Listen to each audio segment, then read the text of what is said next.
La Fundación Genes y Gentes y el Instituto Aragonés de Servicios Sociales desarrollan durante este miércoles y este jueves unos talleres prácticos dirigidos a los profesionales de la atención temprana.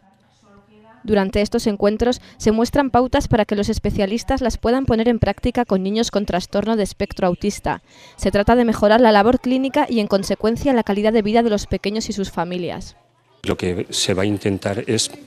poner en común todos los temas de comunicación, lenguaje, todos los temas sociales referidos a estos menores y sus familias. Importante el tratamiento también con las familias y sobre todo cómo a través del juego y a través de determinadas actividades se puede conseguir que se logre un desarrollo más adecuado de estos chavales y se pueda conseguir, sin lugar a dudas,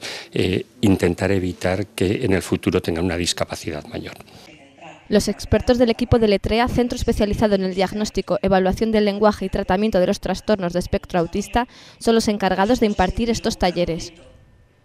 La metodología que se utiliza específicamente en los trastornos de espectro autista es muy útil para trabajar con cualquier discapacidad y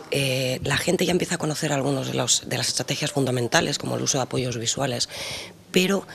al final falla en la interacción con el niño con autismo, que es lo más difícil a la hora de trabajar con ellos, el enganche social y emocional con ellos, porque es una alteración en la que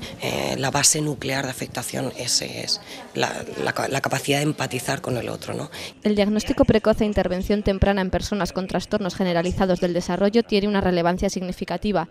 Esta propuesta surge para dar respuesta a la demanda generada por los profesionales que realizan su labor en atención temprana en Aragón.